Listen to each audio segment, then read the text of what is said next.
C'est la partie 3, chers amis, la partie 3 de votre fameuse série de 4 vidéos. Parce que oui, on va faire 4 vidéos. La quatrième, ce sera un exercice pratique que vous et moi, on va faire ensemble.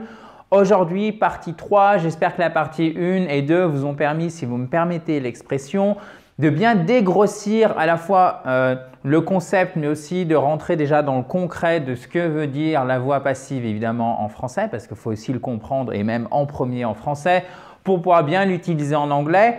Mais évidemment, déjà, j'espère que vous avez pu expérimenter ce mécanisme de voix passive que vous utilisez d'ailleurs peut-être intuitivement déjà. C'est peut-être déjà le cas en anglais, donc alors félicitations. Si vous le faites déjà, peut-être que vous aviez des questions, peut-être que ce n'était pas du tout connu. Donc, on va continuer aujourd'hui. Souvenez-vous hier de ce qu'on a vu. On a vu la voix passive avec des exemples simples pour le présent. Le prétérit, si ma mémoire est bonne, ainsi que, et j'ai un trou de mémoire, on a vu pour prétérit, présent simple et présent progressif. Aujourd'hui, on va continuer avec notamment des temps, ce que j'appelle des temps composés, à savoir le present perfect, ok, le past perfect et évidemment le conditionnel. Alors pourquoi des temps composés? Parce que ce sont des temps où vous devez utiliser un auxiliaire plus après le verbe qui est soit conjugué, enfin qui n'est pas conjugué mais qui est mis au participe passé, techniquement il est mis au participe passé pour le present perfect et pour, par exemple, le conditionnel, qu'est-ce qu'on fait? On utilise simplement la base verbale, c'est-à-dire on prend l'infinitif, on enlève to, ok, et on le place derrière. On va revoir ça ensemble. Et surtout, on va voir comment acquérir des réflexes et facilement passer de la voix active à la voix passive. Je vous rappelle que la voix active, c'est lorsque le sujet fait l'action, alors que la voix passive, c'est lorsque le sujet grammatical subit l'action. J'ai acheté un livre, j'ai fait l'action d'acheter un livre, d'accord? Un livre a été acheté par moi. Donc là, le sujet grammatical, c'est un livre, mais évidemment, ce n'est pas lui qui fait l'action, d'accord? Il subit l'action, le livre. Alors, il subit l'action que j'ai faite, moi, de l'acheter, d'accord? Alors, j'espère que c'est clair. Pour ceux qui ne me connaissent pas, permettez-moi de me présenter rapidement. My name is Adrian from ispeakspoken.com. Bonjour ou bonsoir à tous, je suis Adrien de ispeakspoken.com. Avant de continuer, sachez que vous pouvez bien évidemment vous abonner à cette, oui, fabuleuse chaîne YouTube. Pour ceci, rien de plus facile, vous cliquez sur le bouton rouge en bas à droite et profitez-en puisque vous êtes libre de le télécharger pour récupérer votre kit complet pour vous mettre ou pour vous remettre à l'anglais. Si vous êtes sur YouTube, vous cliquez sur le i qui est en haut à droite et sinon, vous l'avez aussi, j'ai mis le lien dans la description juste sous la vidéo. Alors, regardez bien. To send. Lorsque on le met à la voix passive, donc c'est envoyer, je vous le rappelle. Alors, attendez, je vais écrire en bleu. Voilà. Alors, j'ai des nouveaux marqueurs, donc ça devrait être encore plus lisible que d'habitude. Envoyer, d'accord? Et je vous rappelle que to send, c'est un verbe irrégulier qui nous donne to send, donc évidemment à l'infinitif. Au prétérit, c'est sent. Et au participe passé, c'est notamment celui-ci qui va nous intéresser maintenant, c'est aussi sent.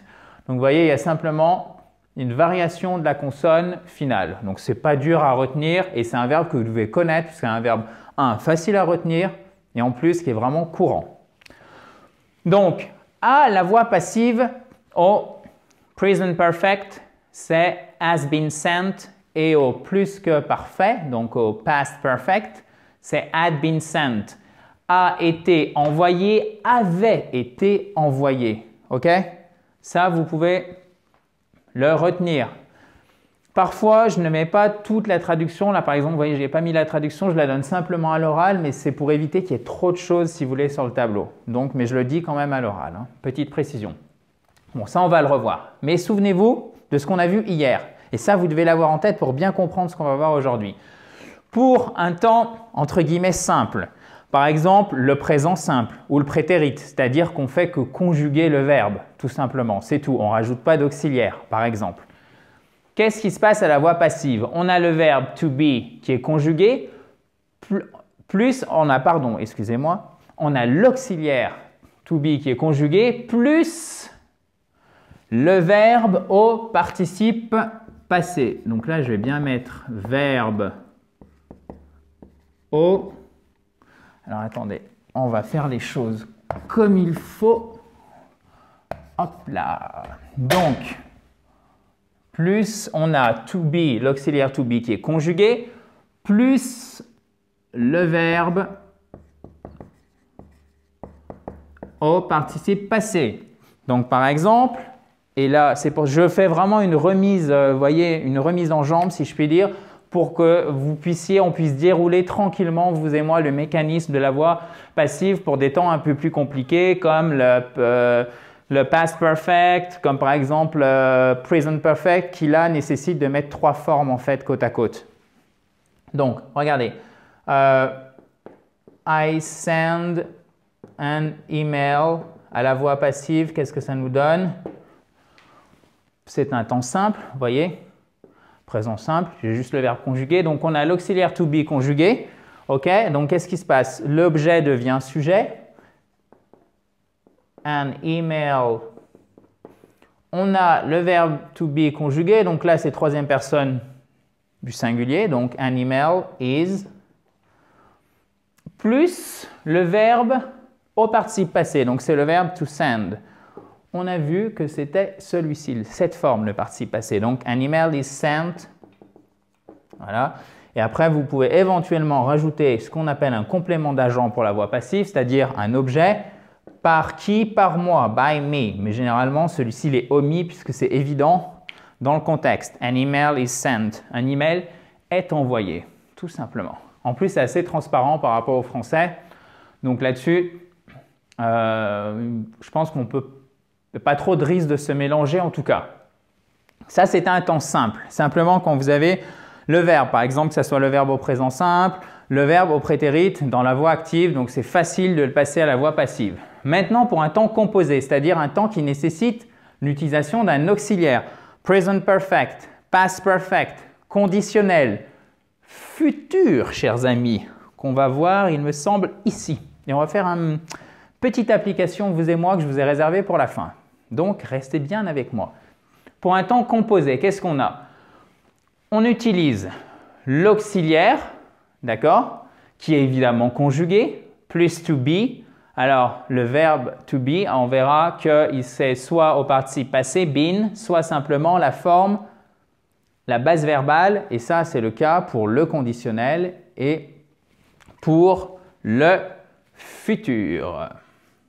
On le verra ici et ici, d'accord? Donc, retenez que pour un temps composé, on a notre auxiliaire qu'on utilise pour le temps, par exemple l'auxiliaire to have pour un present perfect, plus soit been, c'est-à-dire le participe passé, soit la base verbale, donc be, plus le participe passé du verbe. D'accord? Est-ce que c'est ce verbe qui est mis à la voix passive? Alors, si ça vous semble un peu abscon, obscur, pas très clair, vous inquiétez pas, on va passer tout de suite à l'application, vous allez voir, ça va s'éclaircir super facilement. Donc, regardez. I have sent her an email. On a ici un present perfect, ok? Ça nous donne à la voix passive, on passe l'objet à la voix active, il devient sujet. Donc, ça nous donne an email. On utilise notre auxiliaire, donc évidemment conjugué. L'auxiliaire pour le present perfect, c'est to have. Conjugué à la troisième personne du singulier puisque notre sujet grammatical c'est an email, c'est donc bien as. Vous le savez, le present perfect, il est formé avec l'auxiliaire avoir conjugué au présent. Donc, I have, you have, he has, an email has, plus le participe passé. Et ici, on a vu que c'est donc notre auxiliaire conjugué, ok, on vient de le faire, plus le participe passé, ça tombe bien, c'est been notre participe passé, ok? An email has been plus le participe passé du verbe. On l'a vu ici pour to send, c'est sent. An email has been sent to her puisque c'est to send something to someone. OK?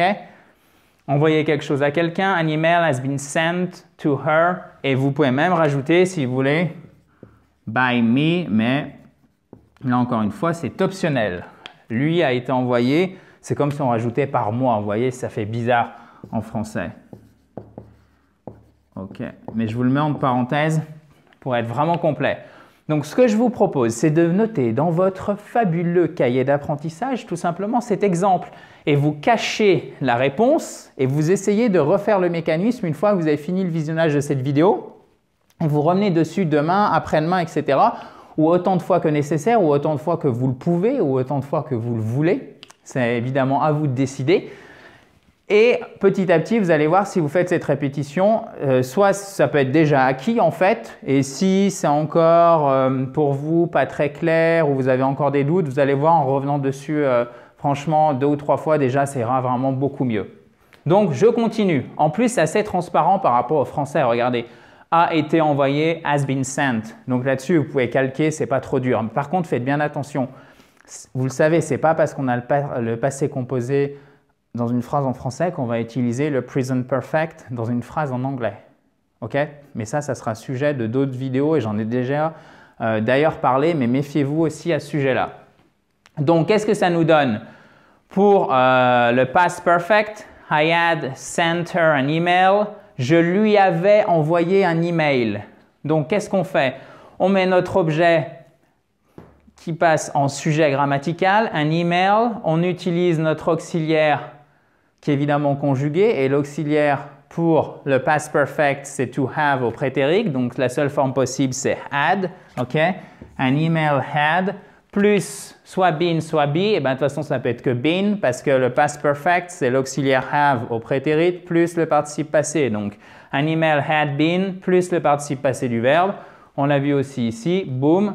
An email had been sent to her. Et là aussi, by me, si vous le voulez. Un email lui avait été envoyé. Donc, je continue. Ça, je pense que c'est compris avec le conditionnel et le futur. Alors déjà, souvenez-vous de ceci. Je vais vous le mettre entre parenthèses en rouge. Le L, on ne le prononce pas, d'accord? C'est pas I would, c'est I would, OK? Donc, I would send her an email. Qu'est-ce qui se passe? Même chose, à la forme passive, c'est le sujet, l'objet de la voix active devient le sujet grammatical dans la voix passive. On inverse toujours. Donc, ça nous donne, on commence toujours par un email. Ensuite, eh ben, c'est la même chose, hein, c'est ce que je vous disais, la même chose pour le past perfect, la même chose que pour le present perfect. On met notre auxiliaire en premier, donc l'auxiliaire pour le conditionnel, que ça soit la voix passive ou à la voix active, c'est would, OK? Un email would. Sauf que pour former le conditionnel, c'est auxiliaire would plus base verbale, ok? Donc la base verbale de to be, c'est be. Donc il ne faut surtout pas dire an email would been. Non, non, non. An email would be sent to her. On a toujours notre participe passé du verbe après, d'accord? Donc auxiliaire, base verbale puisqu'on est au conditionnel, donc de be. Et sent, ok? Donc, et ça sera toujours le verbe être ici, ok? Et regardez en français, je lui enverrai avec un S parce que c'est du conditionnel, un email lui serait, on dit que un email lui serait envoyé. An email would be sent to her by me, lui serait envoyé par moi, voilà. Et c'est exactement le même fonctionnement pour le futur. Il y a vraiment une symétrie parfaite. I will send her an email will be sent to her. Regardez, auxiliaire, base verbale, participe passé. Ce qui nous donne, chers amis, si on traduit, je lui enverrai un email. Et faites bien attention, c'est je lui enverrai AI à la fin en français, d'accord? Je lui enverrai un email lui sera envoyé, an email will be sent to her. Vous voyez, donc en fait, une fois que vous avez, si je puis me permettre l'expression un peu familière, chopé la logique, ça va tout seul, du moment où vous entraînez un petit peu.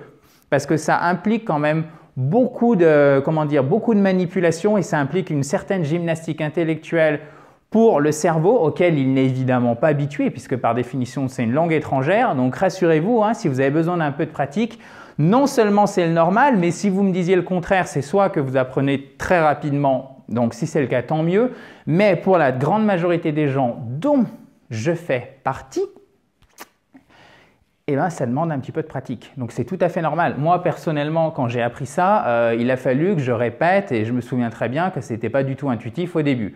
Voilà. Donc j'ai vraiment essayé de vous donner des repères, des exemples simples et de détailler. Hein. Vous voyez, on allait de plus en plus vite en passant d'un exemple à l'autre. Si c'est clair, si vous avez adoré cette vidéo, vous l'avez aimée follement, n'hésitez pas à mettre un gros pouce bleu comme ceci. Si vous avez des questions, des commentaires, même chose, hein, je compléterai la vidéo si nécessaire, répondrai à votre question juste en dessous. Vous mettez ça et je reviens vers vous rapidement dans la journée. Voilà chers amis, donc ça c'était la 3e vidéo sur 4. Dans la prochaine vidéo, on va mettre vous et moi ensemble en application tout ce qu'on a vu, d'accord? Donc à demain, mais avant n'oubliez pas, vous pouvez vous abonner à cette fabuleuse chaîne YouTube en cliquant sur le bouton rouge en bas à droite ou si vous le souhaitez, vous êtes libre de télécharger votre kit complet pour vous mettre ou vous remettre à l'anglais. Pour ceci, rien de plus facile, vous pouvez soit cliquer sur le i si vous êtes sur YouTube en haut à droite ou sur le lien que j'ai mis en description de la vidéo. Thank you very much guys, on se voit demain pour l'exercice pratique. Bye bye!